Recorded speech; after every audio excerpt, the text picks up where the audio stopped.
Imagine a country where the very system set up to protect its borders and ensure the safety of its citizens becomes compromised. A place where trusted public servants betray their duty, enabling illegal activities to flourish in plain sight. This is exactly what unfolded at Kuala Lumpur International Airport, or Klia, where 49 immigration officers were recently arrested in connection to a massive smuggling operation. And at the heart of it, one senior officer who orchestrated the entire scheme. According to the Malaysian Anti-Corruption Commission MAC, this operation, which lasted several months, revolved around a practice known as countersetting. What does that mean? Well, countersetting is when foreign nationals, many without proper documentation, enter the country using special, predetermined lanes and immigration lucky for them, thanks to bribed immigration officers who facilitated their entry for cash. At the center of this scandal was a senior immigration officer in his 40s, someone who had been with the department for over 20 years. He wasn't just another officer, he was the mastermind, a figure of authority and trust. But instead of upholding that trust, he orchestrated the smooth entry of illegal foreign workers into the country. For each foreigner smuggled through,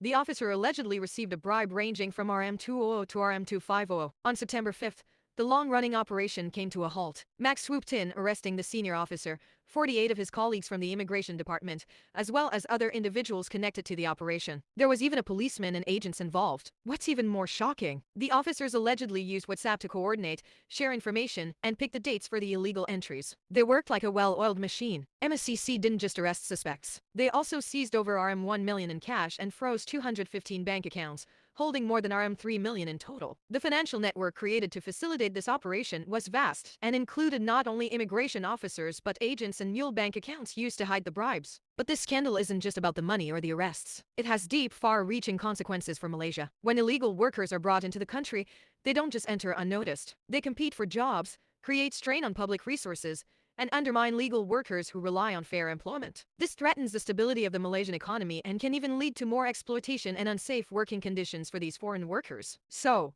what went wrong? How did the system allow something like this to happen? Klia is one of the busiest airports in the world. Immigration officers are often under immense pressure, dealing with hundreds of travelers daily. And while most immigration officers do their jobs with integrity, the sheer volume, combined with the opportunity for financial gain, created a perfect storm for corruption. The senior officer and his network exploited this weakness, taking advantage of a system that had too little oversight. Azam Baki, the chief of MACC, explained that the officers were bribed with amounts ranging from RM200 to RM2500 depending on the nationality of the foreigners being smuggled in. These officers were responsible for making sure foreigners entered through special counters set up for a smooth entry. And in return, they were paid handsomely. One of the key methods used by the syndicate was communication over WhatsApp. Officers and agents would coordinate foreign workers' entry dates, exchange details, and even pass on the special counter information. This made the operation more efficient but also more difficult to track. So, how do we prevent something like this from happening again? The MAC has made several recommendations that could serve as crucial steps towards reforming the immigration process and ensuring that the integrity of the system is restored. First and foremost,